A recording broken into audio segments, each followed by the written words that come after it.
अपने अपने स्थानों से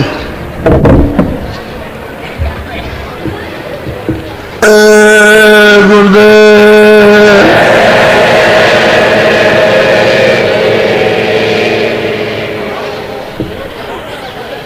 जय गुरुदेव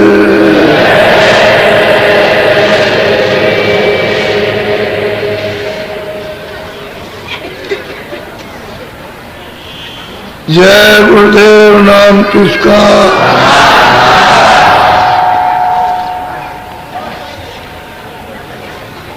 जय गुरुदेव नाम किसका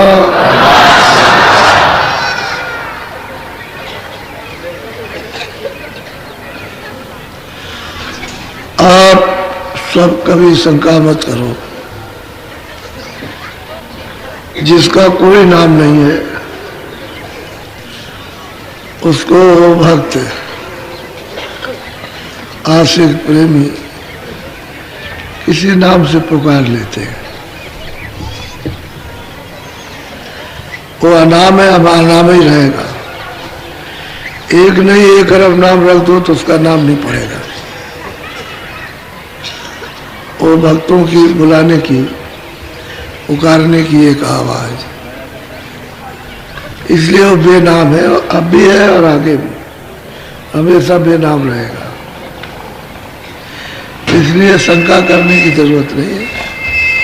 किसी नाम से भी आपको जगाया जा सकता। ये तो सोई हुई सुरतों को, लेकिन 5 नामों में से कोई बदल नहीं सकता, वो वही रहेंगे। और जो इन नामों को जिसको मालूम नहीं होगा, न पहले की उपासना कर सकते हैं ईश्वर की, और न ब्रह्म की उपासना हो सकती है, न पाप की। जानने वाला मिलना चाहिए, वही सच्ची उपासना बताएगा। नाम की भी क्यों कि उनमें से तो ये नाम आ रहा है। जब वो नाम आ रहा है, अपना नाम खुद बोलेगा। नाम आ रहा है तो दूसरा और नाम नहीं, उनका तो नाम है ही। इनका सबका नाम है। अपने अपने नाम का अपनी अपनी मंजिल पर उच्चारण करते रहते हैं कि मेरा ये नाम है। वैसे दूर होने के कारण साधकों को मालूम होता है कि घंटा शंख बज रहा। वैसे हकीकत तो ये है कि दूर से सबको सुनाई देता है। जब वो पास में पहुंचते हैं तो वाणी है, जिसको ईश्वर वाणी ब्रह्म वाणी कहते हैं। वाणी का उच्चारण हो रहा है और अखंड उच्चारण होता है, और खंडित नहीं हो रही है। और दूर इसलिए है कि सूरत पर मैल है, आवरण चढ़े हुए हैं। इस वजह से आवरण हट जाए तो स्पष्ट वाणी है, कोई बाजा नहीं है। इसी तरह का भी वाणी हो रही है। इसलिए इन नामों को कोई नहीं बदल सकता। और इसके ऊपर है बेनाम पे, उनका कोई नाम नहीं है। ना अलग का नाम है, ना अगम का नाम ही तो है ही। अलग का भी कोई नाम नहीं है और अगम का भी कोई नाम नहीं है, और अनामी तो है ही। उनका कोई नाम नहीं, इसलिए ये नाम नहीं बदले जा सकते और उनका कोई नाम नहीं पड़ता। वो तो भक्त अपनी अपनी भाव भक्ति श्रद्धा से जो भी उच्चारण करें, तो पिता को माता को किसी नाम से भी प्यार से बुलाया जा सकता है। बोलेगा तो वो तो पिता है, लेकिन उसका नाम कोई नहीं है। और इनको कोई बदल नहीं सकता। और रास्ता यही है, जो भी इसको छोड़ करके पढ़ने लिखने वाले शास्त्रों के इधर उधर का उच्चारण करते हैं, वह शुद्ध है, शुद्ध उच्चारण है। वो तो मतलब यह है कि पहुँचने वालों ने जो देखा तब उच्चारण किया, लेकिन जिन्होंने नहीं देखा वो तो अशुद्ध हो गया। वो मतलब पाने वालों की चीज़ है। तो अब यह है कि लोग जानते नहीं हैं, क्योंकि साधन तो कोई करता नहीं। मालूम हो तब तो करे, तो साधन जो कोई करता है वो आपको मिलता नहीं। कोई अगर मान लो कि पहली मंजिल पर पहुंचा या दूसरी मंजिल पर पहुंचा तो आपको तो मिलेगा। वो इतना गोपनीय रहता है कि बताएगा ही नहीं, वो आपको वो कुछ कहेगा ही नहीं, आप इधर उधर की बात करेगा, क्योंकि जमाना जुग और आपका व्यवहार, आपका बोलचाल ढांचा और आपके कर्म, आपकी वासना इस तरह की वो बता ही नहीं सकता। वो चुप रहेगा तो आप उससे कुछ ले भी नहीं सकते। ये तो महापुरुष होते हैं जो जीवों पर अति दया करके देते हैं, तो उनके पास तो खजाना होता है। इसलिए आपको कोई शंका करने की जरूरत नहीं किसी तरह की। और कोई, मैं तो अपना जाप कराता नहीं कि मैं कोई कहता हूँ कि भाई जाप, हाँ ये जरूर है कि जब मैं आपसे प्रेम करता हूँ तो आप भी कर लीजिए, भाई इतना ही है।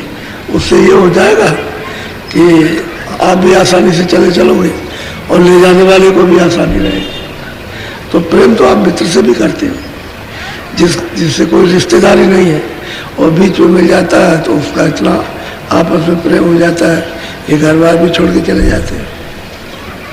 जब तो हम दो मित्र के साथ रहे तो माता पिता को भी सबको भूल जाते हैं। तो सही बात यह है कि ये तो यहाँ कुछ नहीं है। जब हम महात्माओं से प्रेम करोगे और वो आपसे कर लेंगे तो आपको ले जाने और चलने में परेशानी, उलझन नहीं, और ये तो बड़ी उलझन होगी। उनको नहीं छोड़ोगे फिर उनके लिए रोओगे, विलाप करोगे तो संबंध टूट जाता है। जगत का जो जड़ संबंध है मोह का, वो टूट जाता है। इसलिए शंका मत करो।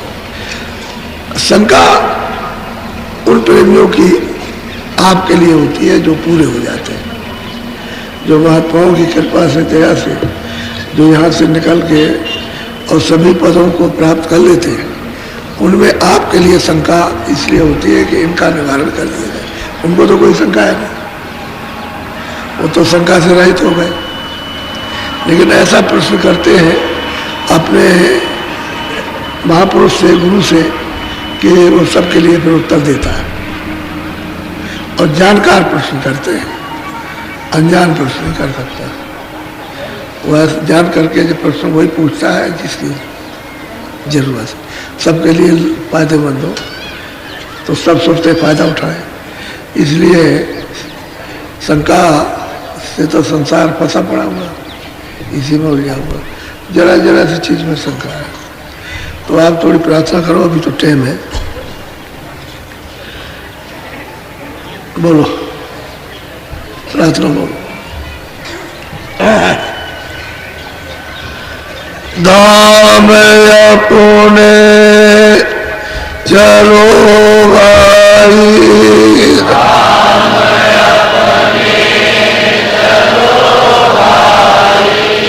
पराए देश नहीं रहना,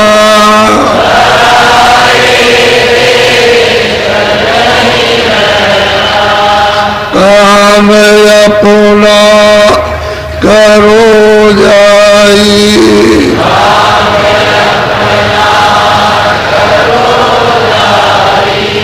पराए का नहीं बसना,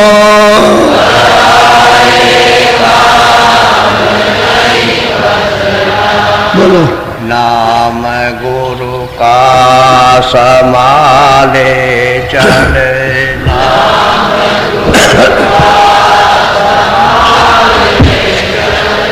यही है दाम गठ बंधना,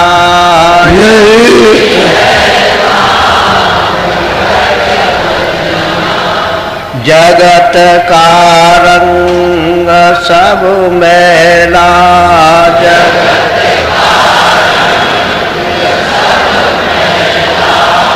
दुलारे मान यह कहना,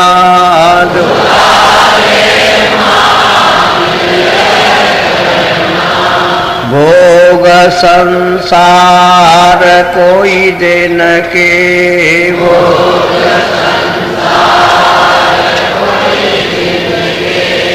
सहज में त्यागते चलना,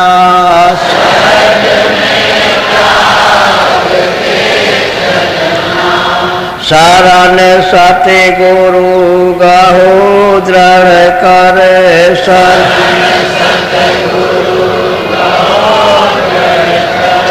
करो यह काज पिल रहना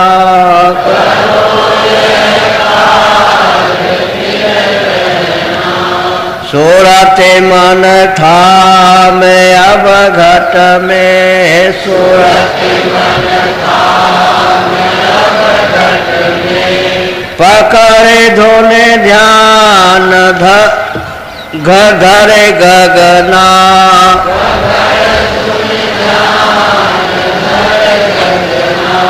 फंसे तुम जाल में भारी फंसे तुम जाल में भारी बिना इस जोग से नहीं खोलना बिना इस जोग से नहीं खोलना गुरु अब दया कर कहते गुरु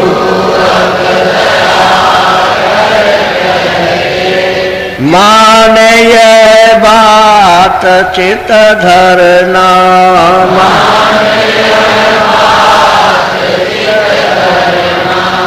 बाटक में क्यों कुमार खोते बाटक ये कहीं नहीं ठीक तुम लगना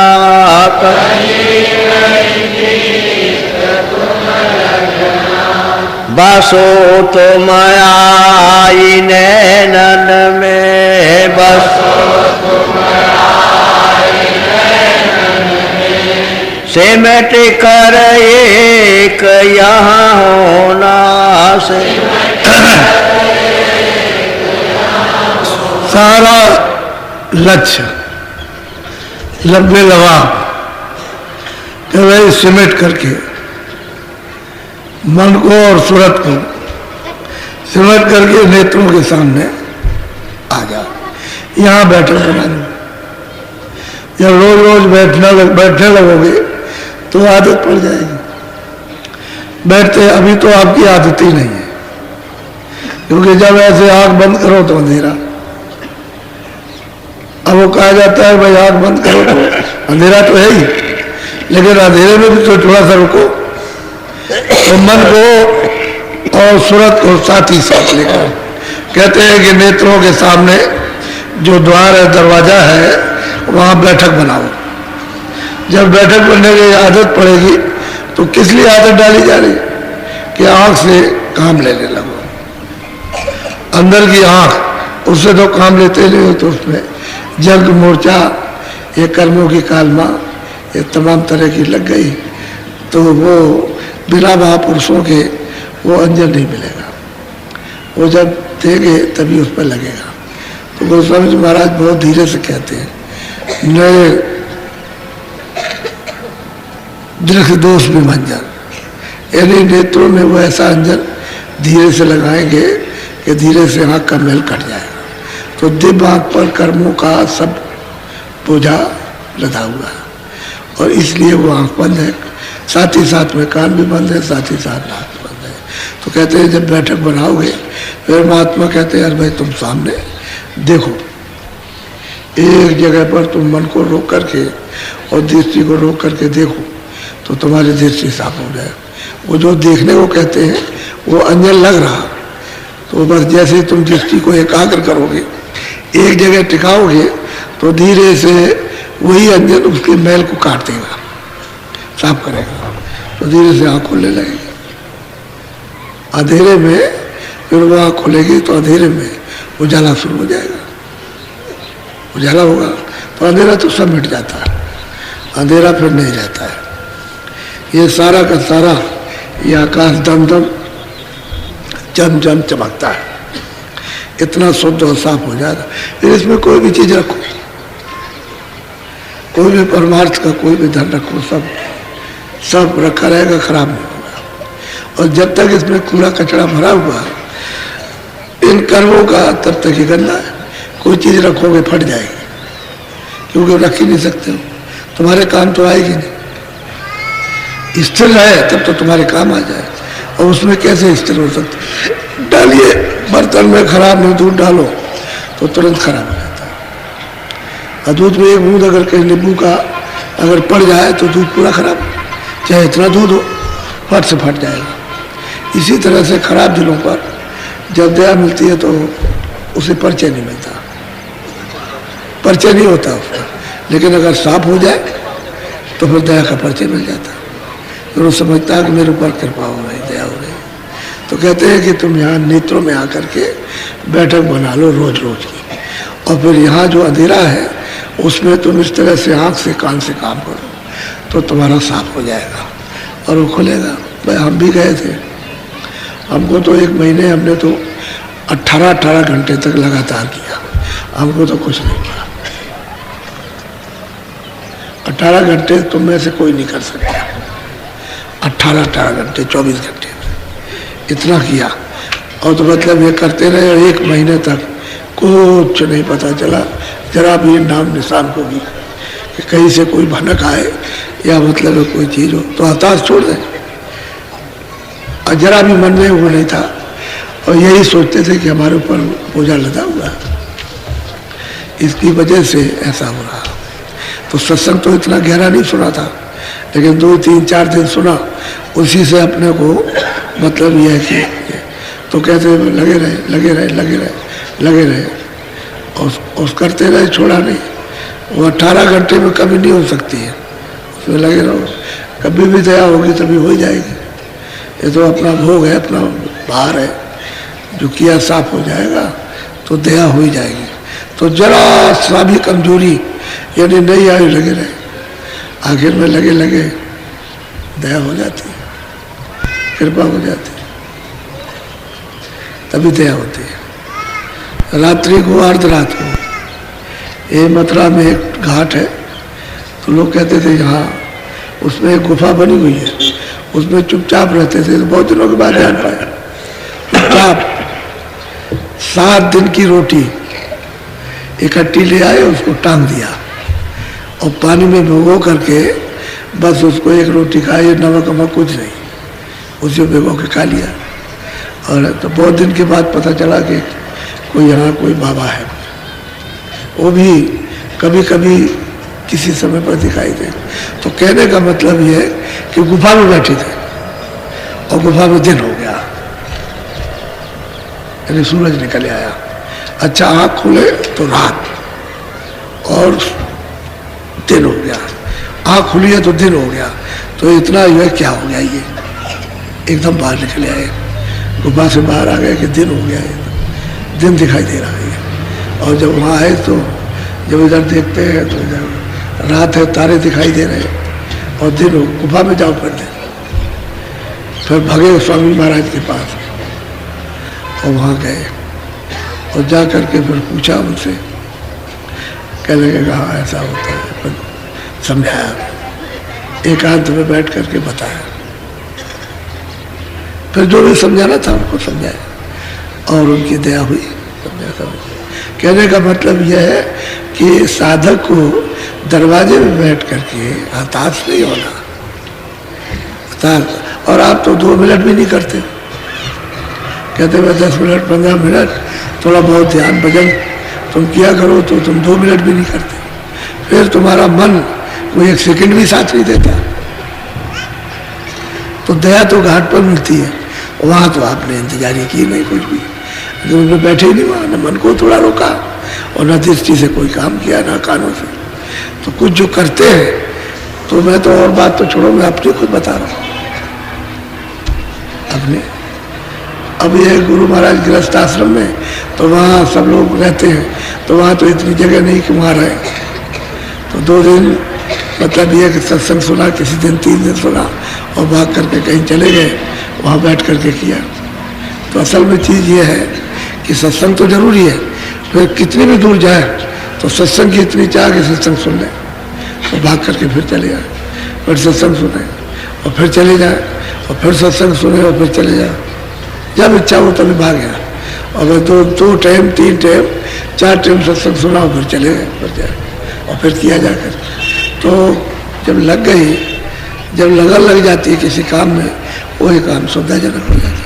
एक बच्चा सोचता है कि मैं कैसे पढ़ूंगा, लेकिन मास्टर पढ़ाता है उसको, और पढ़ाता बताता है, सब डांटता डपटता भी है, लेकिन पढ़ता रहता। तो पहले तो नहीं जानता था कोई, लेकिन फिर उसको आने लगता। ऐसा ही होता है कि जिस चीज़ को आप जानते नहीं हो, जो महात्मा कहे उसको करो। तो वो कहते हैं कि भाई तुम वहाँ बैठो, तुम्हारी शुद्धि सफाई की जाए। अब दरवाज़ा छोड़ के रहोगे तो शुद्धि नहीं हो सकती, क्योंकि घाट पर शुद्धि होगी। जहाँ कर्मों का अंबार जमा होता है, वहाँ अगर शुद्ध नीचे हो जाएगा तो पत्तियों से क्या मतलब है? पत्ती किस काम की? वो वही साफ हो, तभी फिर सूरत जगेगी, नहीं तो सूरत नहीं जा सकती, क्योंकि वो तो बंद है। घाट पर बैठ तो कहते हैं भाई नेत्रों में आके बसो, बैठक बना लो। यहाँ तुम रुकने लगो, ठहरने लगो, देखने के लिए कुछ मतलब है, आंखों से काम करो, कानों से, तो फिर काम होने लगे। तो ये तो फिर कार्रवाई शुरू हो जाए। सूरत की कार्रवाई अलग है, इंद्रियों की कार्रवाई अलग। ये बाहर जड़ चीजों के साथ में इंद्रियों की कार्रवाई, सूरत के साथ कार्रवाई चेतन के साथ है, उसके साथ तो उसका काम होने लगेगा।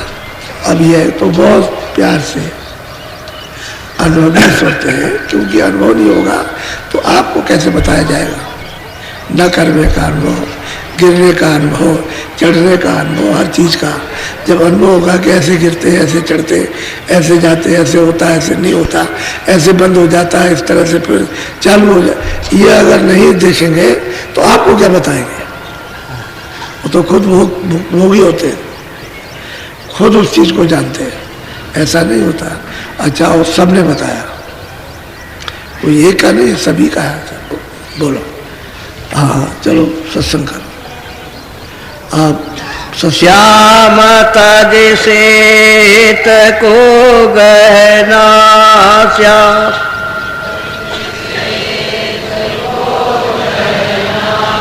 सूरत को तान धुन सुनना,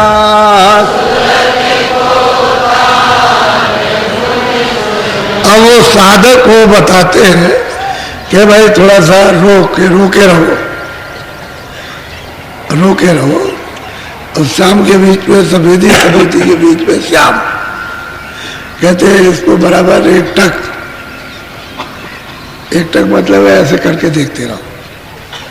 और देखते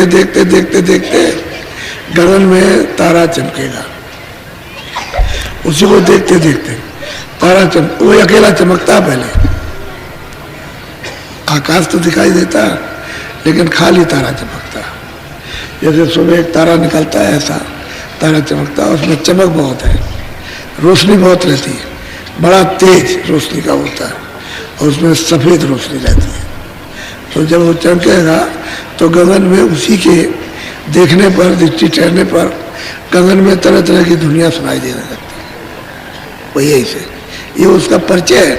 तो सूरत को रोक करके थोड़ा सा मन को उसके साथ लगा करके सामने तो दिखाई देगा। अब आंख से तो वो देखेगा उसको, और कान से सुनेगा। अब दोनों काम हो जाते हैं। कभी कभी ऐसा होता है कि ध्यान में साधक का समझ में नहीं आए या मन न लगे, दृष्टि न ठहरे, तो भजन करे।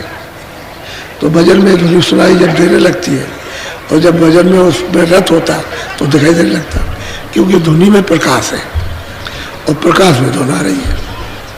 वो एक दूसरे से अलग नहीं है। शब्द से प्रकाश और प्रकाश से शब्द मालूम होगा। अब वो दिखाई दिया, और बस आकाश में, गगन में, और दुनिया आने लगी, तरह तरह के बाजे बजने लगे। एक तरह के नहीं, बड़े विद्वत आनंदित बाजे बजते हैं। इन्हीं जब सुनने लगो तो इतना शरीर पुलकायमान होता है, गदगद हो जाता है उनके सुनने से, उनके सुनने। तो ये जब हो रहा है तभी तो जो महात्माओं ने पाया, तभी तो बताते। तो इसमें गृहस्थ आश्रम में बैठे सुनते तो हैं। अब ऐसा थोड़ी है कि सभी लोग कोरे बैठे हुए। अरे कुछ पहले के हैं, कुछ बीत के हैं, कुछ कर रहे हैं, कुछ नहीं करते, फिर करते हैं, फिर करते हैं, कुछ होता है, फिर वो फंस जाते हैं, फिर थोड़ा सा कम हो जाता है, और कुछ चलते हैं, कुछ नए आते, सब तरह के लोग।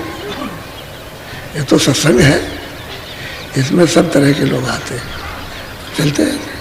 तो वो कहते हैं कि भाई देखो, अब ये है कि तुम थोड़ा मन को, इसलिए रोज लोग कहते हैं कि मन, चित्त और बुद्धि, ये तीनों चीज़ों को थोड़ा सा जब जब भजन के वक्त, ध्यान के वक्त में कहीं जाए तो उसको थोड़ा सा रोक कर मालूम हो जाएगा, आपको ये पता चल जाएगा वहाँ चला गया। तो जब मालूम हो जाएगा वहाँ गया तो वहाँ से लिया कि भाई थोड़ा ये काम कर लो, इसके साथ थाम के रोक करके, थामने का मतलब रोकना, कि वही रोके रहो और सूरत का साथ दे दे। मन बुद्धि चित्त सूरत का साथ दे, और सूरत जब ये साथ देगा तो दृष्टि उसकी एकाग्र हो जाएगी और उसे दिखाई देना शुरू हो जाएगा। बोलो।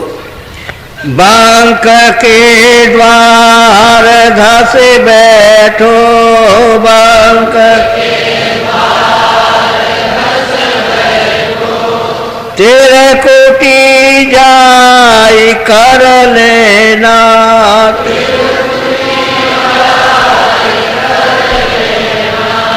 एक तो मिलोनी में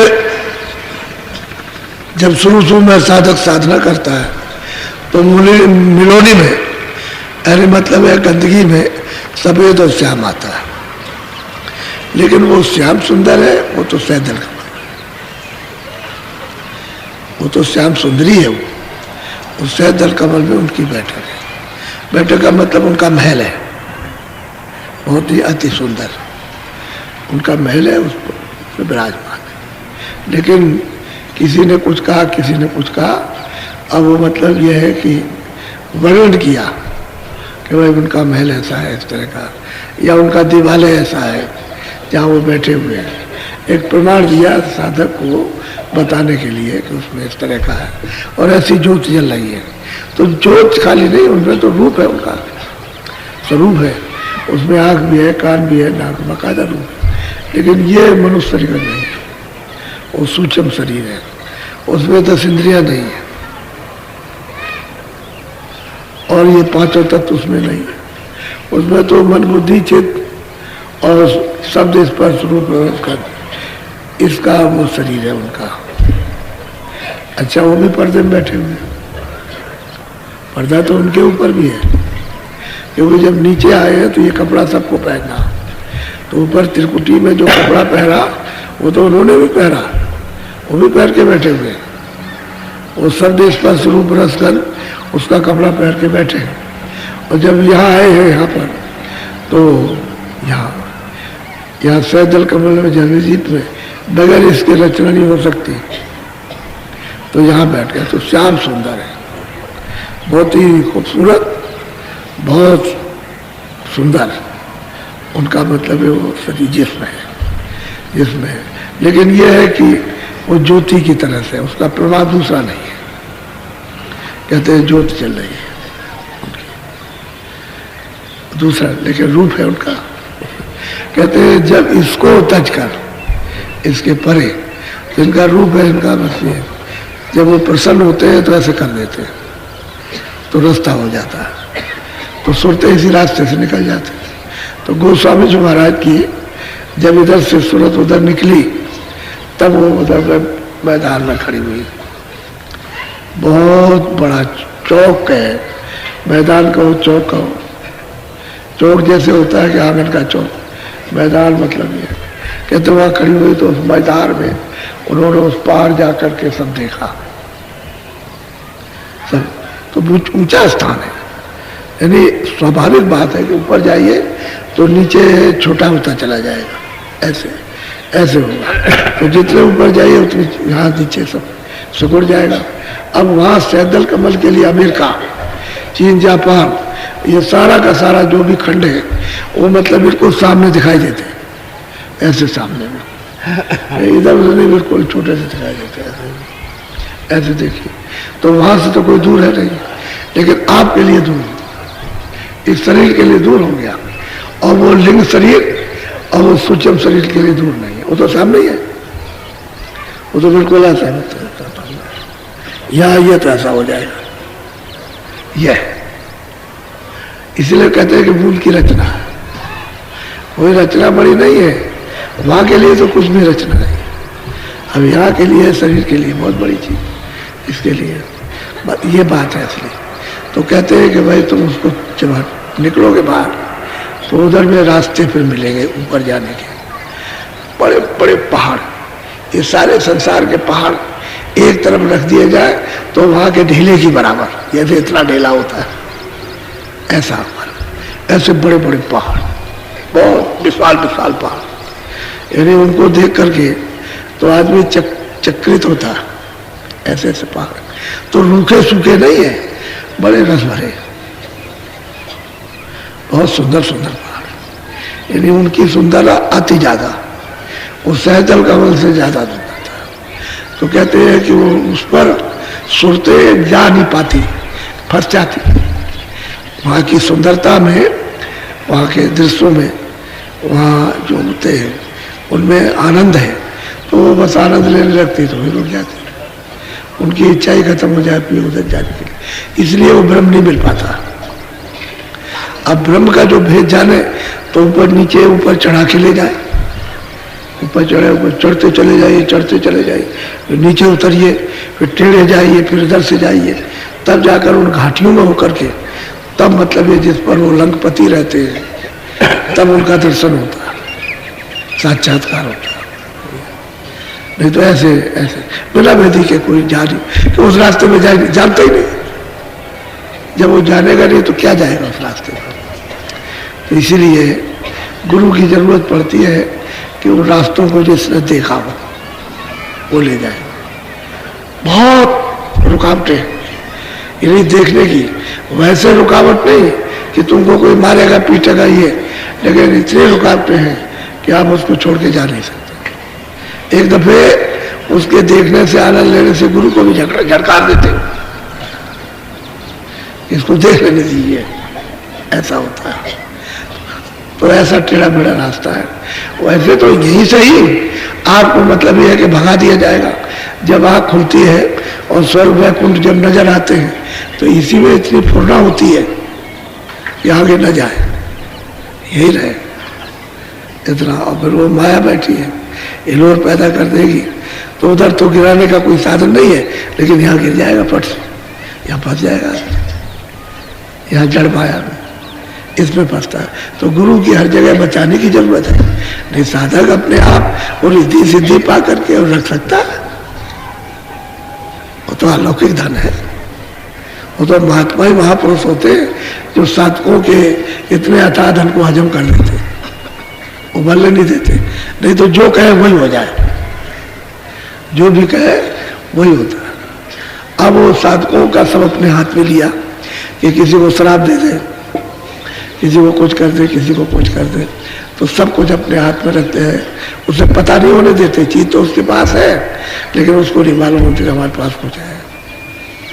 साधक ही रहेगा, अपने को प्रेमी रहेगा और चलता रहेगा, देखता रहेगा, चलता रहेगा, देखता रहेगा, तब भी साधक अहंकार कि जरा जरा सी बाहर की चीजों में जिसके पास कुछ नहीं होता वो अपने को अहंकार कितना समझता है कि मैं दुनिया से बड़ा हूं, तो बाकी जिसके पास है उसको कितना बड़ा अहंकार, और फिर जो वो चीज पाएगा उसको तो बहुत घमंड, बहुत गर्व, तो कुछ भी कर सकता। तो इसलिए संतों ने बड़ी दया की कि जीवों की कमाई को यानी गिरने नहीं देते, उसको रखते हैं संभाल करके और उसको पता नहीं होने देते, और इस तरह से उससे कमाई करवा कर और घर में पहुंचाते हैं। कहते हैं भाई उधर जाओ तो लंकपति यानी वो ब्रह्म, उसका साक्षात्कार दर्शन होता है, लेकिन सूरत को थाम करके रखो, रोक करके रखो ये जगह, एकाग्र करके मन को साथ लेकर, क्योंकि मन अपने आनंद ही में जाना चाहता है तो उसको आनंद नहीं मिलता, इसलिए भागता फिरता। अब इंद्रियों के घाट पर बैठकर जब उसको ये क्षणिक रस मिल गया, आदत हो गई उसकी, और कोई बात नहीं, आनंद तो मिलेगा ही नहीं, आदत पड़ गई। अब इसकी आदत बस धीरे धीरे करके रुकेगी, कुछ बोले कि सत्संग से, कुछ दया से, कुछ मतलब ये साधन भजन से, तो आदत बदल जाती है, तब साथ देता है। जब साथ दे जाएगा तब तो चढ़ पड़ेगा, चलेगा, चढ़ जाएगा। बोलो। सोन चढ़े जा दसो भाई, सोन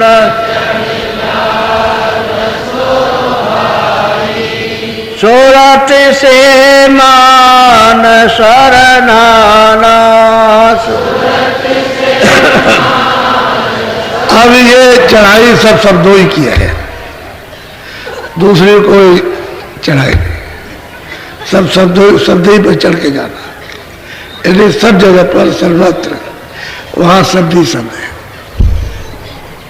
अब शब्द सब जगह छाया हुआ, कहते हैं उसी में चढ़ के आप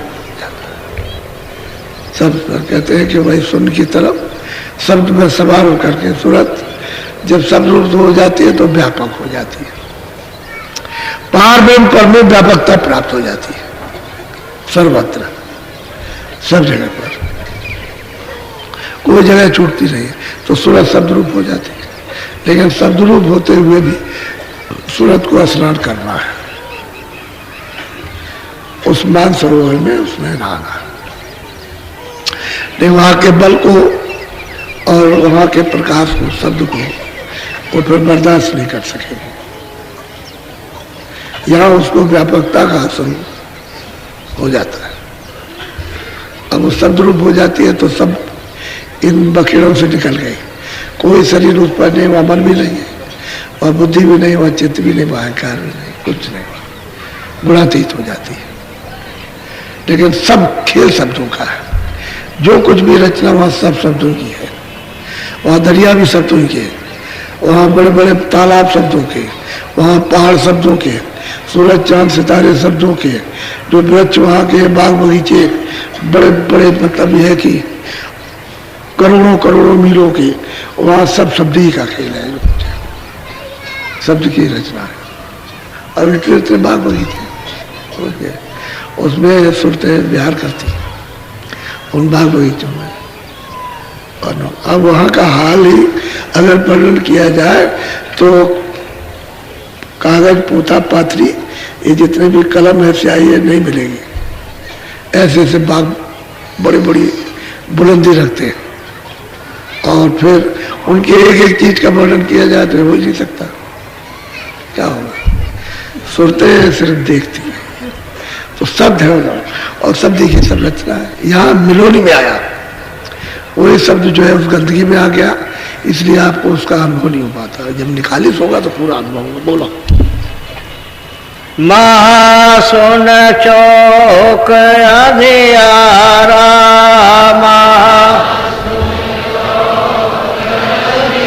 अब ये बच्चे बच्चियों 1 खरब, यानी कहने को तो 1 खरब, 1 खरब योजन, ये लंबा मैदान है। यानी मतलब है आपको साधारण संकेत की गिनती दी है, इतना लंबा मैदान है। यानी 1 योजन का 4 कोस, तो आप सोचो कितना लंबा, यानी चौक जो सामने उसको वर्णन कर रहे हैं, इतना लंबा मैदान है। तो बताइए और कितना लंबा होगा? ये तो अब ये, अब उसमें इतना इनका प्रकाश है, उसमें चौक में इतना प्रकाश है कि सुरते इसको नहीं, इसको मैदान को, इस प्रकाश को बर्दाश्त करेंगे शब्द में हो करके, तो ऊपर में जो प्रकाश है उसको नहीं बर्दाश्त कर सकेंगे, वो नहीं हो सकता। उसमें से आंखें बंद हो जाएगी, जा ही नहीं सकता। कैसे उजाला रहेगा चारों तरफ, आंख बंद हो जाएगी, सहन नहीं कर सकेगा, इतनी रोशनी है। तो इस चौक में इतनी रोशनी है, तो बाकी तो रोशनी, और अभी तो वो बहुत दूर है। बोलो। वहां से जा गुफा बसना, ये सब रास्ते जो आने के थे, जो सुरतें देख रही हैं, जो आने के रास्ते और जाने के हैं, उनको बता रहे कि भाई इन रास्तों से आप गुजरे। इन्हीं रास्तों से गुजरते हुए आए हो और इन्हीं रास्तों से जाओगे आप वापस लौट करके। कहाँ जाओगे कि अपने अस्थाई अखंड देश में जहाँ से आए हुए। अब यह है कि संत ही आते जाते, बाकी योगी नहीं, योगेश्वर नहीं। न वहाँ राम जा सकते हैं, न वहाँ कृष्ण जा सकते, न देवी न देवता न ब्रह्मा जा सकते, न और जो बीच में योग करने वाले वो भी वहाँ नहीं जाते, योगेश्वर भी नहीं जाते। ऋषि मुनि तब उनकी बात ही छोड़ो, सिवाय संतों के उधर कोई नहीं जा सकता। और संतों का पधारना 700 वर्ष के अंदर, इसके पहले रास्ता खुला ही नहीं था। 700 वर्ष के अंदर जब संत आए तब उन्होंने ये रास्ता खोला, भेद बताया और जीवों को धीरे से इधर से ले जाकर पहुंचाया। पहले तो कुछ उतार के ले आए कि जो उनकी भक्ति सेवा करेंगे और उनसे जब इन पर संस्कार पड़ेगा तब फिर पहुंचाएंगे। ऐसे तो कोई छोड़ जाने वाला वहां, पहले उतार के ले आए समाज को और जगह जगह जन्म दिलवा करके फिर उनको सबको एक जगह इकट्ठा किया और फिर उन्होंने भाव भक्ति और अटूट सेवा उनकी की और फिर उससे आपके ऊपर संस्कार डाले। ये असल में ऐसे कारखाने सुरतें यहाँ की ऐसे नहीं जाग सकती, बड़ी विद्वत इन्हें संस्कार डाल करके इनको जगाया गया। और फिर यह है कि फिर उसके बाद जब एक दफे रास्ता खोल दिया तो उस रास्ते से बहुत संत आए और बहुत सुरतें यहाँ से वापस गई। क्योंकि आप तो अभी आए हो, आपके पहले कितने लोग आए, फिर वो चले गए, उसके पहले कितने आए। ये तो कारखाना ऐसे चल रहा है, चलता है, चलता रहेगा। आते रहो, जाते रहो, आते रहो, कौन आता कौन जाता है। अब उसको महात्मा जानते हैं कि ये आया, अब नहीं आएगा, इसको मनुष्य शरीर नहीं मिलेगा, क्योंकि ये तो अमूल्य चीज है। तो जिन कर्मों से मिलता वो आपके पास एक भी नहीं है। अब तो मनुष्य शरीर कैसे मिल जाएगा? जब मनुष्य शरीर के कर्म करोगे तब मिलेगा, तो वो है नहीं। अब ये तो जब आपके पास नहीं है तो अब गए आप लौट करके, फिर पता नहीं कब किस युग में आओगे, कितने दिन लगेंगे, तो महात्माओं को मालूम है। तो वो संस्कार डालकर रास्ता ही बंद कर देते हैं और जीव को मोड़ देते हैं। तो दया करते, अब उनके पास तो सब कुछ है, तो इसलिए वो अपना संस्कार डाल लेते और जीव को फिर मोड़ करके जाए। ऐसी सुरतों को जो यहाँ की थी उनको भी बातों को पहुंचाया।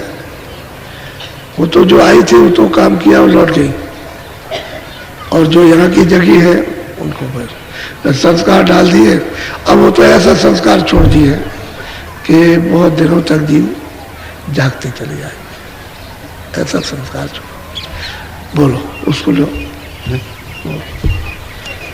अब आप बड़े ध्यान से सुनिए, ये तो प्रार्थना हो रही थी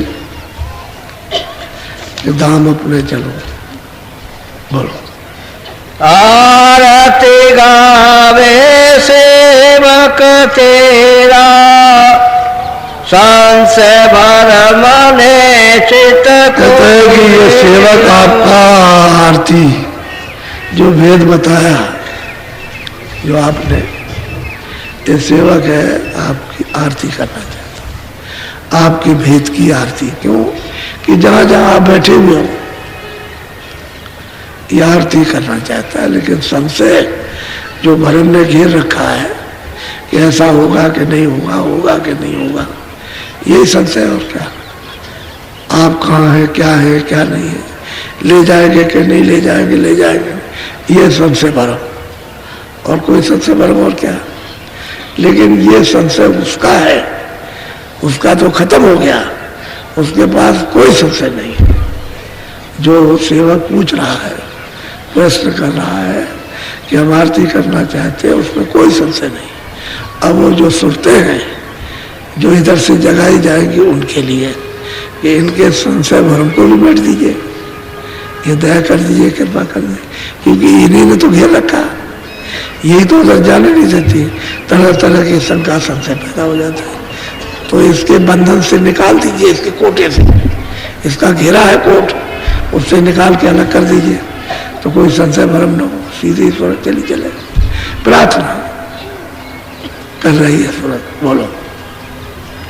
अब स्वामी कृपा करो ऐसी, संशय जड़ सब जाई विनाश। वो कहते हैं कि हमारी ऐसी कृपा दया करो कि संशय जड़ से ही चली जाए। तो भी तो कहते हैं जड़ी से चली जाएगी, जड़ी से जाएगी। कहते हैं जो वचन सुनाए जाते हैं उसको मान लो, बस जहां तुमने ये पालन किया संशय खत्म हुआ। वचन मान लो, जैसे वचन मान लोगे वैसे ही। तो कहते हैं संशय जाएगी जड़ से, ऐसी कृपा करो कि जड़ से चली जाए। वो भी कहते हैं चली जाएगी, ये नहीं कहते कि नहीं जाएगी, लेकिन ऐसा करो क्योंकि यहाँ काल के देश में रहते हो, उसके दिए हुए है सारा सामान भोगते हो, उसमें तुम फंस गए हो। शंका तो उस देश की है जो क्षण भंगुर है, नासवान देश, उसमें शंका करते हो। तो कहते हो कि भाई उसका भी तो काम करो भाई जो उसने कहा है। तो उसने कहा कि भाई मेरा काम अच्छा करना, मेरे देश के काम को खराब मत करना, यानी नियम का उल्लंघन मत करना, नियम का पालन करो। दसवें द्वार रहे मन है, बुद्धि है, चित्त है और अहंकार है। तो ये पिंडी होते हैं कि पिंड में इंद्रियों के उसमें बसे पड़ेगा। अब चित्त चिंतन करता, मन संकल्प, बुद्धि निश्चय निश्चय। इतने किया, उसके घर में बहुत माल रखा, चलो डकैती डाले चल के। तो मन संकल्प करता है किधर से चलोगे, कौन सा दरवाजा तोड़ोगे, कैसे अंदर जाओगे, कोई जाग गया तो बुद्धि निश्चय करती है कि अरे वहां बहुत आदमी रहते हैं, घर में जाग हो गई तो शोर मच जाएगा, चारों तरफ से घेर लिए जाओगे तो फिर आफत में फंस जाओगे, ऐसा काम मत करो। तो अहंकार कहता है नहीं, तो बुद्धि का काम खत्म हो गया। जब अहंकार आया तो अंधेरा छा गया, करो उसको। बस वहां गए और वहां जाकर के बस दरवाजा तोड़ा, दूसरे तक जाग हो गई, चारों तरफ से घेर लिया, पकड़े गए तो मार पड़ी। तब बुद्धि कहती है कि हमने तो कहा था कि वहां मत जाओ, ऐसा होगा, और तुमने मेरी बात नहीं मानी। ये है पिंडी, मन, बुद्धि, चित्त और अहंकार। और एक अंडी है जो आंखों के बीचों बीच, दोनों आंखों के सामने, यानी जहां बैठे हुए उसके ऊपर काम कर रहा, तो वो अंड की रचना में करेगा काम। अंडी में निकल जाएगा तो फिर ऊपर का साथ देगा चलने का, पिंडी में रहेगा तो खींचेगा, इन सब चीजों को खींच करके नीचे को दबाएगा। कभी इधर चिंतन करेगा तो मन लगेगा, बुद्धि निश्चय से अहंकार मान लेगा, ठीक है। इन्हीं सब चीजों में, नासमान में, ये पिंडी और फिर ब्रह्मांडी, फिर उसके बाद ब्रह्मांडी। तो ब्रह्मांडी जब होता है तब फिर न तो स्वर्ग में टिकेगा, न बैकुंठ में, न यहाँ, फिर ऊपर को चढ़ेगा तो पहुंचेगा सहदल कमल में, नीचे ऊपर, वहां उसका भंडार है, तो फिर ब्रह्मांडी हो जाता है। आगे मासो अब वो सूरत कहती है कि ऐसी कृपा और ऐसी दया करो कि पिंडी मन से भी निकल जाए, और मतलब यह है कि अंडी मन से भी निकले, और उसके बाद में ब्रह्मांडी मन से भी। और कहते हैं निसंशय, फिर क्या संशय रहेगा, जब इनके जाल से निकल गई तो फिर निसंशय शब्द समाई, यानी शब्द में रत हो जाएगी, लय हो जाएगी सब। ऐसे मिसी को बोलिए, उसको पानी में तो पानी हो जाती है, मिसी का रूप खत्म। पहले क्या है, मिश्री है, पानी में डालो बोल गई, पानी हो गया। ऐसे ही है कि सूरत है, इन तत्वों में फंसी हुई है, तब तक अलग है, और जैसे ही तत्वों से निकली वैसे शब्द रूप हो जाती है, फिर उसको कोई नहीं कहता, शब्द रूप है। तो शब्द ही सब कहते हैं, कहते निसंशय, निर्संशय, कोई संशय न रहे, कोई पर्दा न रहे, संकल्प विकल्प का, अहंकार का, चिंतन का, सोचने विचारने का। कहते हैं बस शब्द में समा जाए, उसमें समय पहले ऐसी कृपा और दया करो। तो ये साधक जो सिद्ध हो गया यानी प्राप्त कर चुका, वो अपने गुरु से प्रश्न कर रहा कि औरों के लिए भी कुछ कह दीजिए, ताकि औरों को सहारा बल मिल जाएगा उनको चलने का। हमारे पास तो कोई संशय है नहीं, वो तो औरों के लिए है कि इनका भी भला हो। तो सब समझा रहे हैं। बोलो। आगे महासोन मैदाना, मौज होई तो करे पाया। कहते हैं कि जब आपकी मौज मर्जी होगी, सूरत शब्द में शून्य में जब लय हो जाएगी 10वें द्वार में, तो आपकी जब मौज हो जाएगी तो कहते हैं कि भंवर गुफा की तरफ महासून के मैदान में ये चल पड़ेगी। प्याना कहते हैं रवाना, यानी प्याना कहते हैं रवाना होना, कि रवाना हो जाएगी। कब? कि जब आपके इस मैदान में कृपा होगी, तब वैसे नहीं जा सकते, क्योंकि शब्द वहां बहुत घोरम घोर है। तो कहते हैं ऐसे नहीं जाएंगे, आपकी जब दया होगी, कृपा होगी, तब जाएंगे। शब्द वहां बहुत है, शब्द बर्दाश्त नहीं होता। यानी इधर जब नीचे शब्द सुनते हैं तो खोपड़ी चटकती है, एकदम जैसे सब फट जाएगा, इतना शब्द होता है।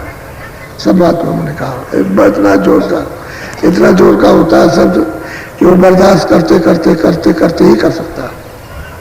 जब गुरु की कृपा रहती है तो बर्दाश्त होता है, नहीं कोई करना नहीं चाहता। ये लोग बैठे, इनमें से जब किसी को शब्द आता है तो कहते हैं इतनी चोट पड़ती है कि हमसे साधन नहीं होगा, हम भजन नहीं कर सकते, हम नहीं कर सकते भजन, हमसे बर्दाश्त नहीं होता, हम तो पागल हो गए, ऐसा लोग कहते हैं। तो सही बात है, ये धीरे धीरे करके हजम हो जाता है, एकाएक नहीं हजम। इस मैदान में एकाएक शब्द हजम नहीं होगा। वहां से सूरत शब्द को जब अपने में नहीं मिलाएगा, सब सूरत को सब फेंक देगा, ऐसा फेंकेगा कि उससे तेज रफ्तार और किसी की है ही नहीं, इतनी ताकत उसमें है। तो कहते आपकी मौज हो जाएगी कृपा दया, तब इस मैदान में रवाना हो जाएगी, और दया नहीं होगी तो इधर नहीं जा सकती आप। बहुत। अब ये प्रश्न उसी का है जो चली गई, जिसको ले गए, और वो महापुरुष से कहला रही है। आप कह दीजिए, मैं प्रार्थना कर रही हूँ, आप लोगों के लिए कह दीजिए, बता दीजिए। बोलो। आगे महासोन की खिड़की, सोहंग धोने जाने से वो कहते हैं कि ये महाकुंभ का जो मैदान है, कहते हैं कि भाई वो तो आगे मतलब एक खिड़की है, अभी तो उसका दरवाजा मिलेगा, और दरवाजा खिड़की में से कितनी आवाजें, यानी कितना मतलब ये बेग है उनका आवाजों का, उसी से तो ये सब रचना हुई, तमाम ब्रह्मांड बने, तमाम लोग उसी से बने, आवाज की धत्कार से। अब उसमें कितना फोर्स है, कितनी ताकत है। तो कहते हैं कि भाई जब उस मैदान में, जब वहां महासुन की खिड़की पर गई था भाई, तो महासुन का मैदान तो बहुत बड़ा, आगे तो भंवर गुफा का मैदान इससे भी बड़ा है, जहां वो रहते हैं उनका। तो कहते हैं वहां जाके खिड़की, तब खबर लगती है कि ऊपर में कौन सी आवाज आ रही है। अब सूरत कहती है दया हो जाए तो इसको पकड़ ले, और नहीं तो अपने बस की बात नहीं पकड़ पाएगी, इन्हें उसको पकड़ के उसमें ले नहीं हो पाएगी।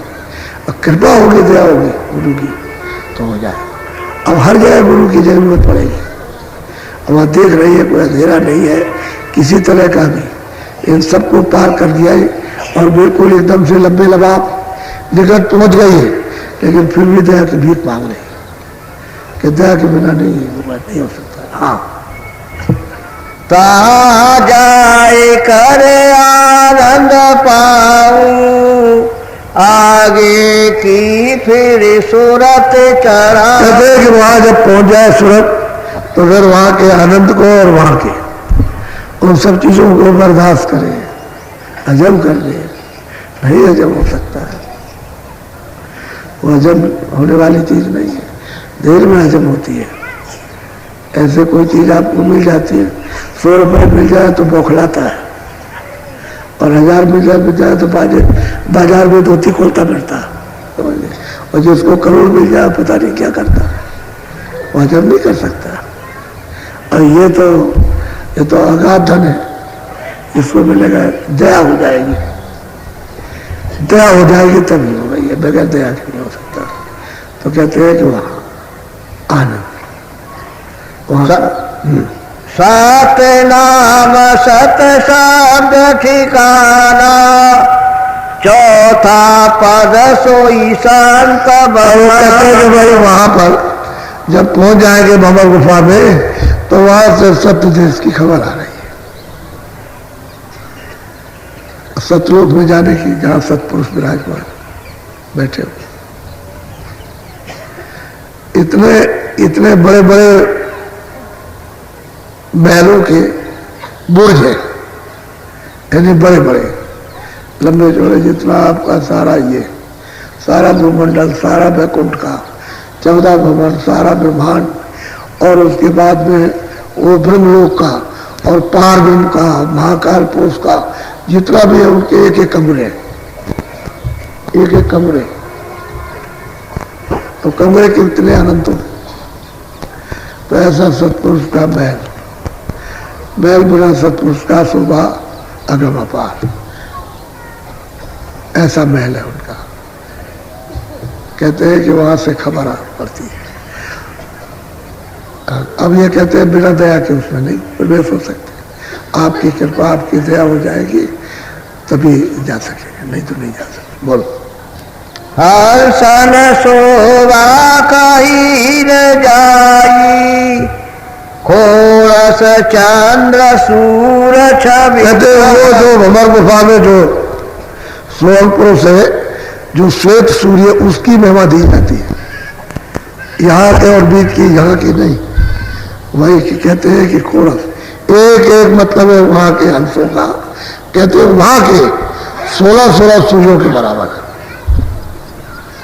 जो नाके में पहुंच रही है, जो अगवानी करने आती है, जो यहाँ से जो जाते हैं सब, उनकी वो अगवानी करते हैं, अगवानी करने आते हैं, उनका इतना प्रकाश है एक का।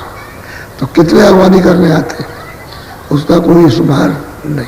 कहते हैं क्या वर्णन किया जाए, क्या लिखा जाए, क्या कहा जाए, जवाहर है नहीं, लिखने में कागज कलम है नहीं है। कहते एक ही का नहीं लिख सकते तो और चीज ये है उसकी शोभा अगम अपार, ऐसी शोभा उस महल की। जब एक महल के जब इतने ब्रह्मांडों का इतना सब एक बुर्ज बना हुआ है, तो बाकी तो और छोड़ दीजिए आप, उसका क्या होगा। तभी तो कहते हैं कि ये उसी की ही सब, ये संरचना है, उसी ने ये सब दिया है, और वो सतलोक है। ये कहते हैं आपकी कृपा होगी, दया होगी, तब ये सोचते वहां जाएगी। और ऐसी कृपा करो, ऐसी दया करो कि बर्दाश्त हो जाए, उस मिला देंगे। बोलो। दीपन शोभाय जब समारी, हंस हंस प्रतिदीप। जगह जा बजा, यहाँ से यहाँ से, कहते हैं उनकी शोभा अगम है, अपार है शोभा। और जा बजा, और कितने जा बजा का मतलब पता ही नहीं चलेगा कितना। कहते हैं कि शोभा अपार हंसों की, और बड़े बड़े दीप, ये आनंद है वहां सुरतों का। आप ये सब सुरतें जो आई वही थी पहले, इस आनंद में थी, वहां कोई कष्ट नहीं, कलेश नहीं, दिन नहीं, रात नहीं, और इतना प्रकाश। अब इतनी दूर आकर के अब यह है कि एक कण उसके लाख टुकड़े की जाए, उससे भी छोटी है सूरत। और जब ये अपने रूप को धीरे धीरे करके धारण करती, और 10वें द्वार में पारब्रह्म पद में पहुंच करके जब शब्दरूप होने लगती है, शब्दरूप, तो इसका मतलब है तब तेज, इसका प्रकाश तब देखने में आता है। वो ईश्वर से ज्यादा उसका प्रकाश है, इतना प्रकाश इसका होता है। तो कहते हैं वहां जब पहुंचेगी तो उसकी तो मतलब है शोभा वहां के हंसों की और इस सूरत की भी उनके साथ। ये यहाँ से पहुंचने वाली है और वहां बसने वाले, वो सब वहां रहने वाले हैं और ये यहाँ से पहुंचे। लेकिन स्वागत कितना होता है, तो स्वागत उसका कितने कितने अनंतों फाटक, इन्हें स्वागत के लिए अनंतों, यहाँ गिनती तो खत्म कीजिए, इतने फाटक बन जाते हैं मिसाल मिसाल, और कितने ऊंचे ऊंचे हैं और किस कारीगरियों से। और कहते हैं कि मतलब है ये तो हंसों का वहां खेल नित्य प्रति और हर क्षण पर होता ही रहता है वहां पर।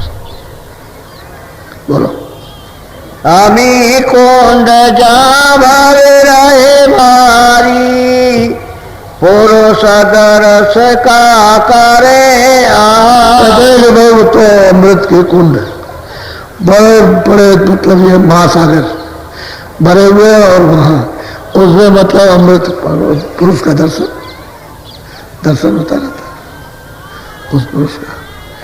ये तो संकेत किया महापुरुषों ने, जो जो यहां से गए जरा सा इशारा किया, बस सब छोड़ दिया, सब छोड़े हुए है सारा। तो कहते हैं कि ये बोलो नित नित लीला नई नई वाकी, माए माँ का लग बरनुआ। वहां की महिमा क्या हो, तो नित्य नित्य लीला होती रहती है, क्षण क्षण में पलक पलक पर लीला होती रहती है। कहते हैं उस लीला को कौन वर्णन करेगा, कोई नहीं करता, वो तो देखती है, देखने के ताल्लुक है। जो चीज देखने वाली वो देखने वाली है, लीला वर्णन नहीं हो सकती। क्या वर्णन किया जाए जब यहाँ उसका कोई निशान नहीं है, तो क्या वर्णन होगा, कैसे आपको समझाया जाएगा। बस हाँ इतना ही है कि बड़ा है, हाँ आनंद है, वहाँ शक्ति है, वहाँ अजन्मा स्थान है, कोई जन्म नहीं होता और उसको अस्थाई है, अखंड है, ये कह सकते हैं। बाकी वहाँ की लीला कौन वर्णन कर सकता है। बोलो अलख लोक तिस आगे थापा, गाई सुरते कर।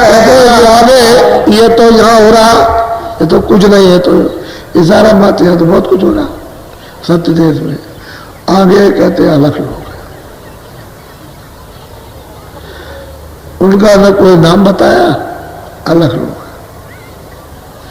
लखने में तो आता है, लेकिन वो सुनते हैं जब वहां जाती है तो देखती लगती है, और वो शत्रु से बड़ा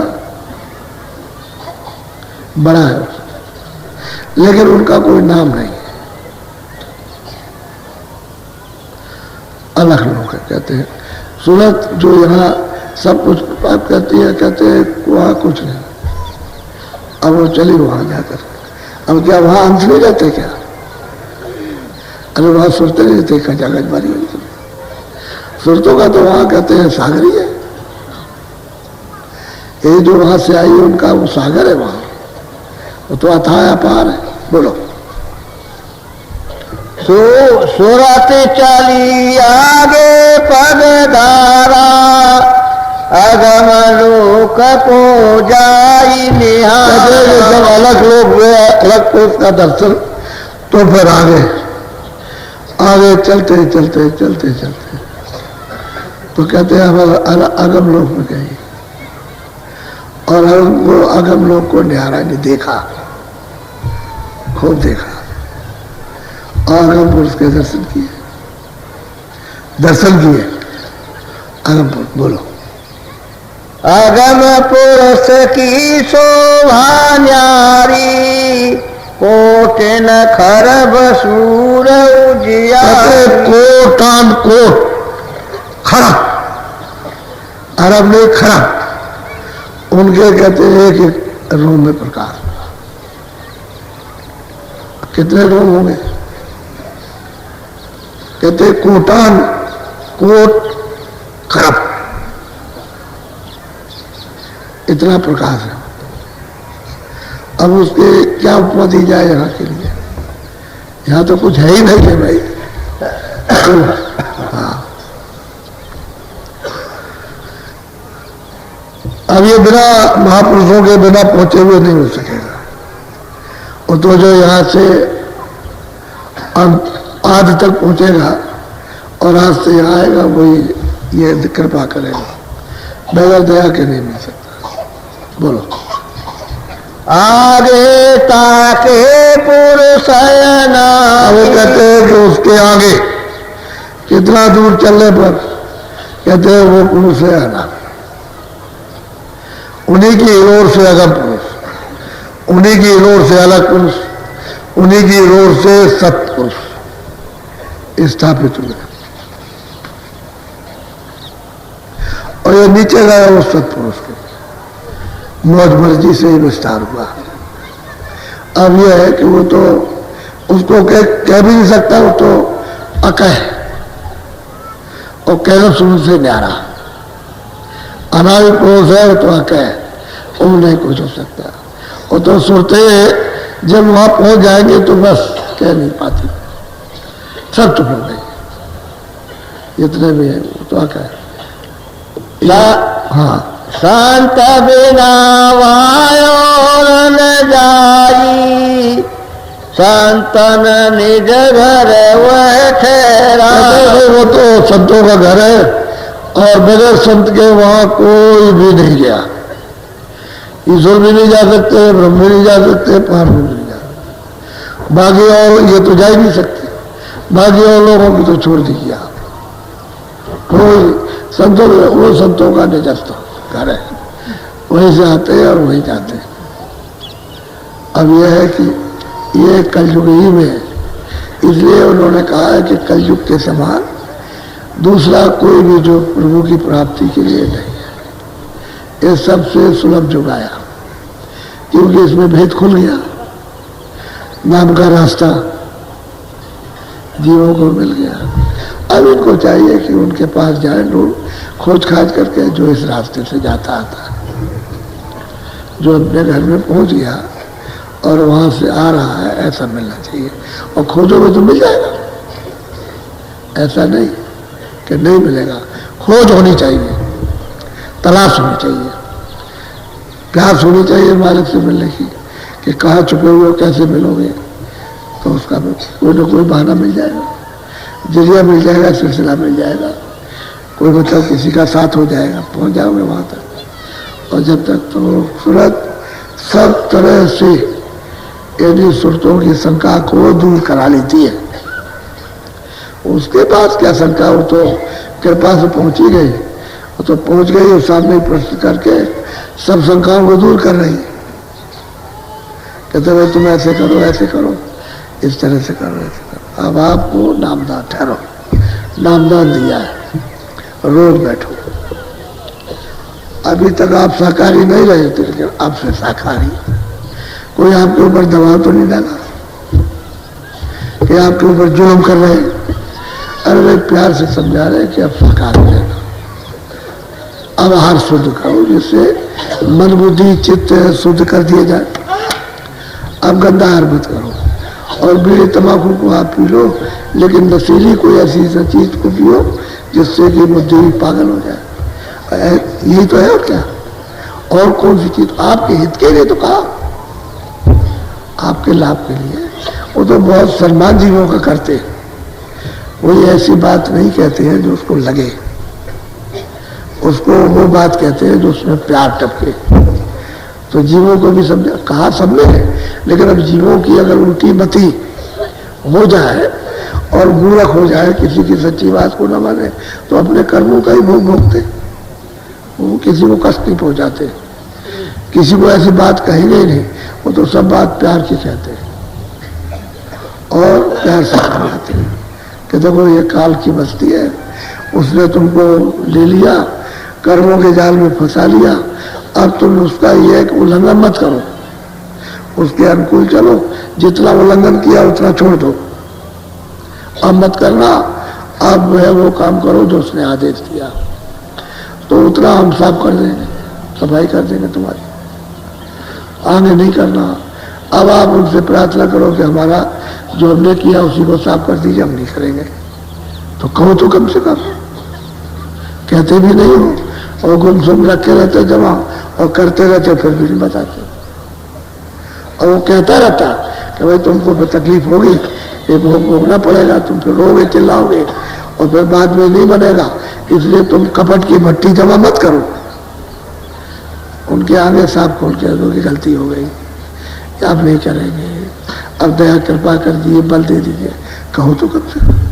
तो कपट मत रखोगे, जानते नहीं है, ये नहीं जानेंगे, देखेंगे नहीं, ये भूल है आपकी। वो जब नीचे वाला जब तुमको बैठ करके सब देख रहा और लिख रहा है तो ऊपर जाएगा, नहीं देखेगा, वो भी तो देखेगा।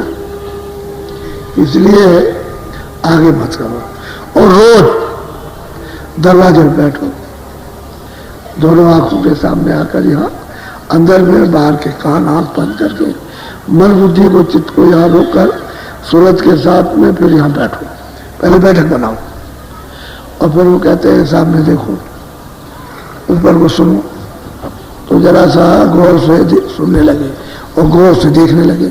गौर का मतलब एकाग्र करना, ऐसे करके देखो, गौर से ऐसे, यदि दृष्टि को एक जगह रोको, कानों को एक जगह सुनने के लिए साधो, ठहराओ, ताकि इधर उधर कोई चीज ना सुने और उसको सुनने लगे। तो आप मतलब ये नहीं बैठते हो। ये अब इधर में 1.5 बरस हो गई, प्योर सत्संग हो रहा, शुद्ध, एक भी कोई बात संसारी नहीं आती किसी तरह की, कोई बात, सब सत्संग ही सत्संग सब। और ये आपको सत्संग मिलेगा नहीं। इसलिए मैं बार बार कहता हूं कि आप लोग सत्संग को सुन लीजिए, फिर इससे रह जाओगे आप मंचे को। और सत्संग मुख है, इसको सुने रहोगे तो ये सब चीजें आपके पास रहेंगी, वक्त पे काम आ जाएगा। तो ये चूकना नहीं चाहिए। और ये जो भीड़ हो गई है, ये जैसे भंडारे जैसा रूप ले लिया, ऐसी होली में कभी भीड़ नहीं होती। ये हो गई, किस लिए हो गई कि इनको ये पता चल गया कि अब सत्संग होने लगा, ये मालूम हो गया। मैंने जितना भी महाराष्ट्र में, गुजरात में, हरियाणा में अभी दौरा किया था पिछले समय में, और तमाम उत्तर प्रदेश में, तो सब जगह सत्संग ही सुना। तो चारों तरफ से खबरें आई कि वो तो सत्संग हो रहा, वो तो असली चीज हो रही है। अब उसके लिए आपको प्रयास है, क्योंकि सब लोग झंझट झगड़ा से बचना चाहते हैं और तमाम अशांति है चारों तरफ, शांति की तरफ जाना चाहते हैं। तो कहीं मिले शांति इनको, सब जगह आग लगी हुई है। तो आप सत्संग ही आप, क्योंकि आपके पास आपका तो कुछ है नहीं, और जितना भी तुमने बटोर बटार के रखा ये भी सब आपका नहीं है, वो सब छीन लेगा, क्या रखो। और ऐसी जूतियां लगाएगा कटीली कि बस मारेगा, मतलब ये कि, और कहेगा रखो, तो आप क्या करोगे। वो जम की जूतियां हैं, बेशुमार जूतियां चलाता है, ऐसी बदबूदार और कांटे की जूतियां हैं कि एक ही जूती में प्राण निकल जाते हैं। वो मतलब है, कहते हैं इधर हो, यहाँ तुमने बटोर करके जो कहा था वो तो किया नहीं, और तुम ये बटोर करके रखने लगे, ये तेरा था। मैंने तुझसे कहा था कि शरीर तू शुद्ध साफ रखना और मुझे वापस दे देना, तो तूने अपना काम किया। ये सब गंदगी जमा करता है तो फिर पिटाई करेगा आपकी। तो बताओ फिर क्या करोगे आप। आपका न शरीर है और ना आपका ये सब बटोर लो, आपका है ही नहीं। ये तो अज्ञान में भूल से बटोर रहे हो। जैसे बच्चे खेल खेलते बालू में तो मकान बना देते, और बरसात आई तो गिर गया, वो बालू बह गए, तो रोते हुए फिर उठ के चले जाते हैं, रोकर इतनी देर मकान बनाया तो बिगड़ गया। तो ऐसा ही है, तो बालू की बीत है, ये सब सामान इकट्ठा करते और सर से खत्म हो गया। अब वो सबको रुलाएगी। आपने नहीं सुना कि चंडी कहा था कि चंडी एक देवता है, वो चला है बाहर घूम रहा सब मुल्कों में। अब देखिए अब उसका खेल, तब आपको पता चलेगा, एक एक बात तुम्हारे सामने आएगी। तो कहने का मतलब यह है कि बालू की बीत है, पानी आया और सब करते ढह जाएगा और रोते रह जाओगे उसी मोह ममता में। अरे मेरा था, मेरा चला गया, ये लड़का था, लड़की थी, औरत थी, आदमी था, दोस्त थे, ये रिश्तेदार थे, ये घर था, ये द्वार था, अरे आपका कुछ नहीं है। अरे जो है उसको समझो, जो तुम्हारी चीज है उसको तो फेंक दिया। दरवाजे में बैठ करके तुम अपने धन को लेते तो वाह वाह, सब लोग तुमको अच्छा कहते, और दूसरे का धन हड़प कर रहे हैं, ये तो उसका है, कहते उसका जबरदस्ती मार रहे। उसने कहा कि मेरे सामान से तुम इसकी हिफाजत करना, ये भी मेरा ही है, ये मैं सामान इसकी हिफाजत के लिए देता हूँ, उसको ठीक ठाक रखना, और जैसा मैंने तुमको ठीक दिया है वैसा मुझे दे देना। तो आप उसको बीमार करके देते हो और गंदगी भर के देते हो, कोई तुम अकलमंद हो कि उसने साफ सुथरा दिया और आप गंदगी भरने लगे, मिला कुछ नहीं। तो वो कहता भी है कि भाई मेरे मकान में तुमको कुछ नहीं मिलेगा सिवाय खाद के और सिवाय तुमको रोने के और कुछ नहीं, और सही बात है, कुछ नहीं मिलता, पीछे रोते रहो, चिल्लाते रहिए आप। अब जो आफत है वो तो आप भोग रहे हो, चिल्लाते हो। तो इसलिए महात्माओं जी, जो आपके लिए हित के कल्याण के लिए जो होता है उसको तो ग्रहण कर लेना चाहिए। पीने की कोशिश करो कि हम पी लें, दया तो हो रही है, दया में कोई कमी नहीं है। तो ये आज का सत्संग, आज है 5वां दिन है और कल 6वां और परसों 7वां, 10 तारीख से 16 तारीख तक का कार्यक्रम है। तो आप लोग कुछ जरूरी है, कोई 5 दिन हो गए, कोई 4 दिन हो गए, और कल जाएंगे तो किसी को 6 दिन हो जाएगा। तो अब जिनको जो जरूरत है कि दफ्तर है, कोई और है, कोई घर में बीमार है, कोई जानवरों को चारा देने वाला नहीं है, और किसी को सुपुर्द करके आए हो, तो जो जाना चाहते हो जाए, क्योंकि एक दिन आने का, एक दिन जाने का, इसलिए हमने सत्संग पहले से रखा, 10 तारीख से पहले से हो रहा, और यही शुद्ध हो रहा, सत्संग ही हो रहा, कोई बात नहीं हो रही पहले से। हमने पहले से जो आ जाएगा उनको भी मिलता जब मिला, और जो बीच में आए उनको भी, लेकिन उनका पूरा हो जाएगा। और 7 दिन का तो आपका कोटा हो ही गया। अब एक दिन जाने में, एक दिन आने में, तो आते वक्त में भी सत्संग मिल गया और जाते वक्त में भी मिल गया, और एक आध दिन पहले आ गए, एक आध दिन बाद, तो आपको तो मिल जाएगा पूरा। इसलिए जिनको जरूरत है वो जा सकते हैं, वो जा सकते हैं, और जिनको कल जरूरत है कल चले जाना। मैं तो आपको भगा नहीं रहा हूं, कोई भगाने वाली बात नहीं है। और जिनको परसों जाना परसों जा सकते हैं, क्योंकि वो भी तो अपने काम है, व्यवस्था है वहाँ की, तो वही व्यवस्था जो बनी बनाई हो फिर याद करनी पड़ेगी। तो इसलिए व्यवस्था है तो ठीक है, मतलब उस व्यवस्था में रहो तो नहीं कोई परेशानी नहीं होगी, सारी देख तो हमने गए वहाँ रहने लगे। अब यहाँ तो नई व्यवस्था करनी है, फिर जब चले जाओगे तो सब बिगाड़ देना, फिर आओगे तो फिर बनाना। तो ये नहीं बनी बनाई व्यवस्था जो भी है, खेती है, दफ्तर है, ये वो सब कुछ मकान है, वो सब बनी बनाई व्यवस्था है, तो वहाँ सब चीजें हैं। तो ये तो आत्म फाद लाभ है, ये तो अपनी आत्म विद्या का, परा विद्या का लाभ है। तो उसको लिया वापस पहुँच गए, फिर जरूरत हुई फिर लिया, फिर वापस पहुँच गए।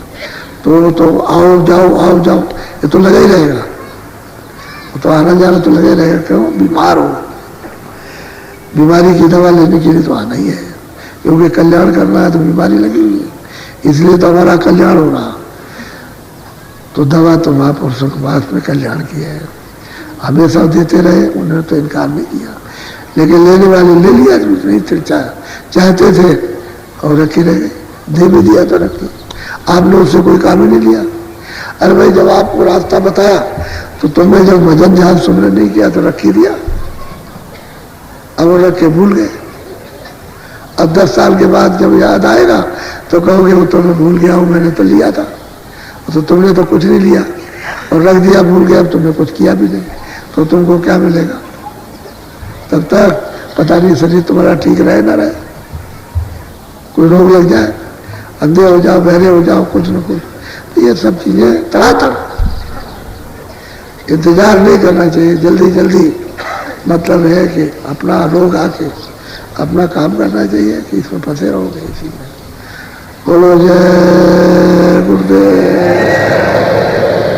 देखो जैसे एक आदमी को मैं बैठाल के समझाता हूं, उसी तरह से मैं सबका ऐसा समझो अपने आप को कि मुझे को जवाब मिल रहा, उसका मुझे को बताया जा रहा। ऐसा नहीं है कि मतलब आपको अलग अलग बैठ के तो सबके साथ और उसको मतलब है उसको ये बताया जा रहा है भाई तुम ऐसा करो, सीधा साधा काम। महात्माओं का एक एक को नहीं, एक एक को होगा लेकिन सबके साथ होगा, क्योंकि इतने लोगों का समय फिर कैसे मिलेगा। इसलिए वो जवाब सबका एक ही साथ सबको अलग अलग देंगे और दे देते। अब तुमको ये चाहिए कि अपनी अपनी चीज पकड़ लो, जो जरूरत की उसको पकड़ लो और जिसकी अभी जरूरत की उसको रखो, जब जरूरत पड़ेगी तो याद आ जाएगी फिर काम में ले लेना। ऐसा करो, ऐसा ही होता है। जब कोई जरूरत पड़ी तो जो चीज हमारे पास में हमने उसको काम में ले लिया, तो काम में आगे उठा के फिर रख दिया, और जो असली चीज है उससे अपना काम लो। तो भजन ध्यान करो, ये तो असली चीज है। सुमरन भजन और ध्यान और सत्संग, सत्संग पहले, सेवा बाद में, फिर उसके बाद भजन। ये तीनों चीजें मुख्य है, सत्संग सेवा भजन, ये असली चीज। इसी से सब बन जाता है। और ये चीज सत्संग नहीं मिलेगा तो सेवा और भजन नहीं हो सकता। बोलो जय गुरुदेव।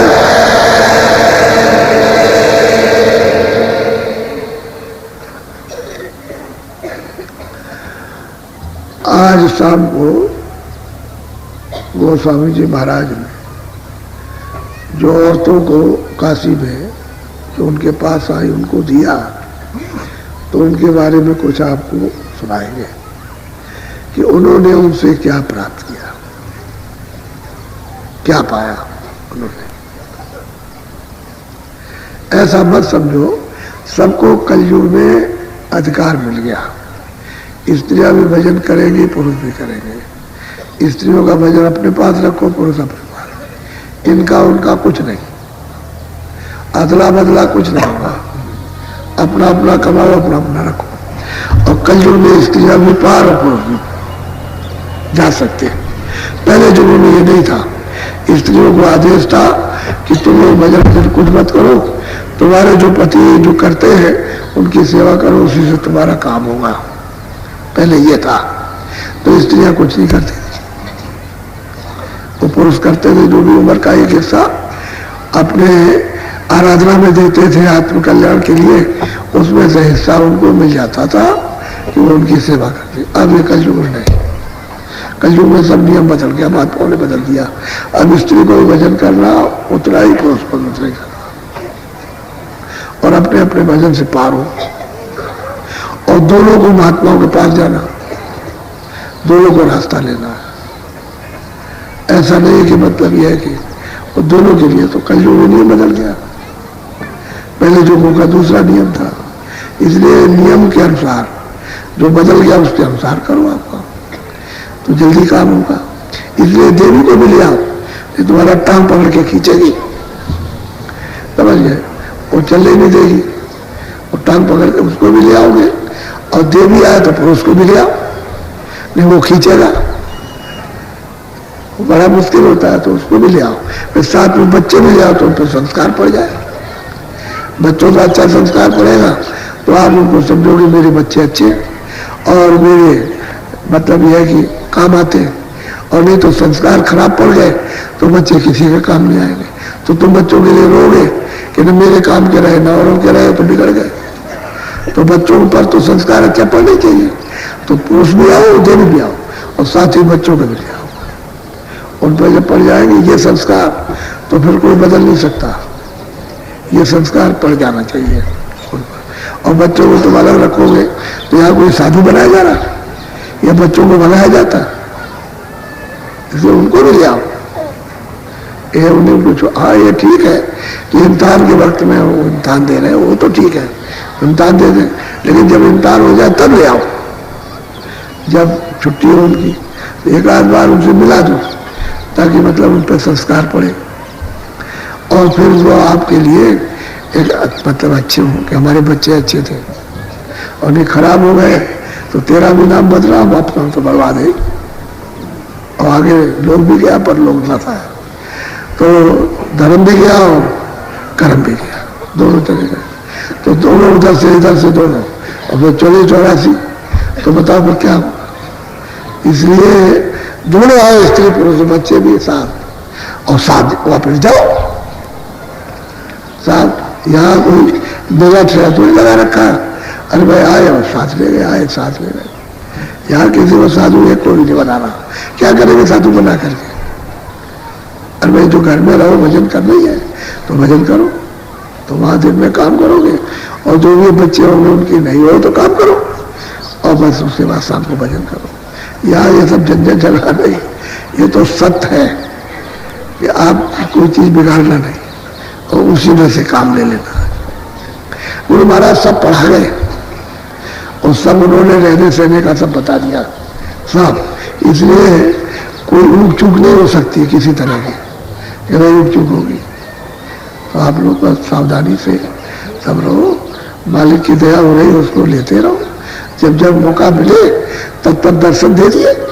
आदान प्रदान में क्या होता, अरे भाई अड़स परस भाई अगर आस में पास में और एक दर्शन देना दर्शन करना, तो एक दूसरे का कहते हैं भाई अगम की सूझ, अरे भाई अड़स परस में अगम की सूझ होती है, वो अगम का रास्ता मिल जाता है तो ये एक ही बात वहां जाग जाती है, घर की तरफ चल देती है।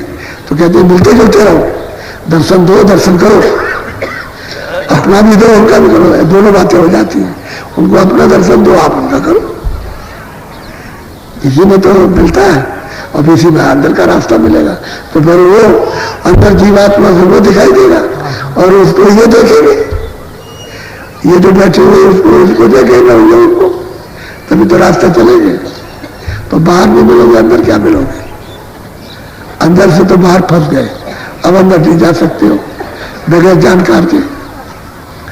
तो बहुत अच्छी तरह समझदारी से काम लो, और आप बहुत अच्छे हो, हम आपको कभी खराब तो कहते ही नहीं कि आप बहुत अच्छे हो। यहाँ तो कोई ऐसी बात कही नहीं जाती, ऐसा होते सबका सम्मान होता है, सबसे प्यार होता है, सब जानते हैं, और नहीं हो तो इतना आदमी आएगा क्यों?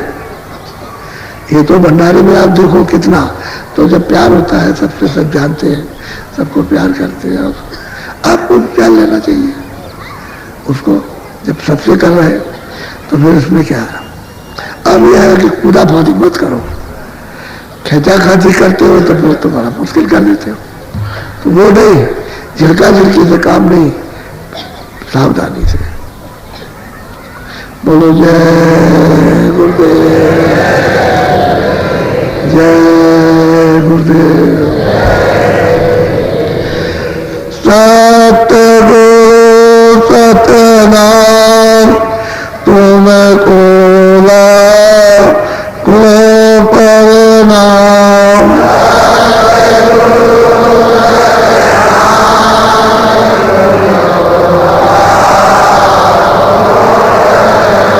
कोटिन सूरज चांद सितारे,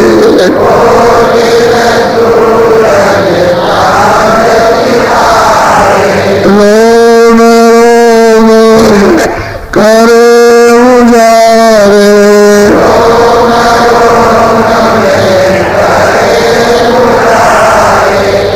सतपुरुष करता तुम कोला को परिणाम,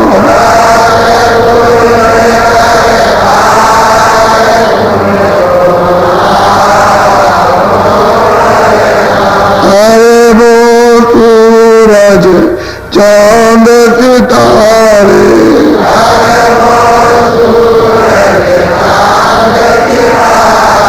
रोम रोम में करे उजारे,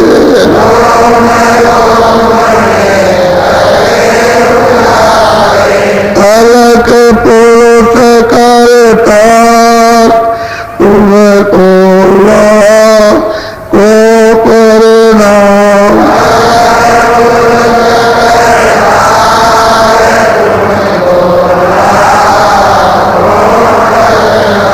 हरे वो सूरज चांद सितारे,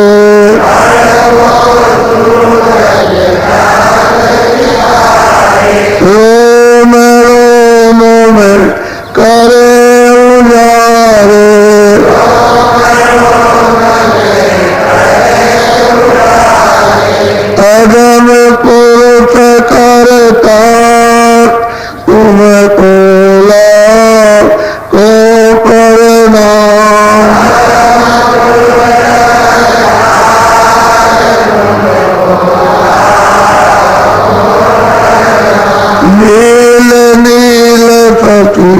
मान उतारे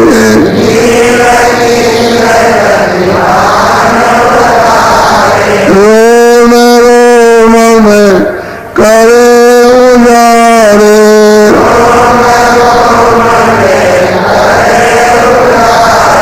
अनामी पुरुष करता तुमको को करना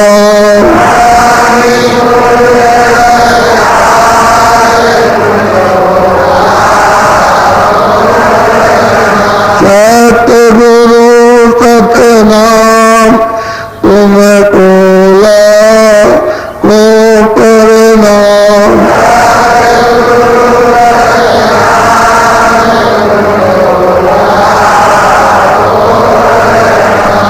तुमको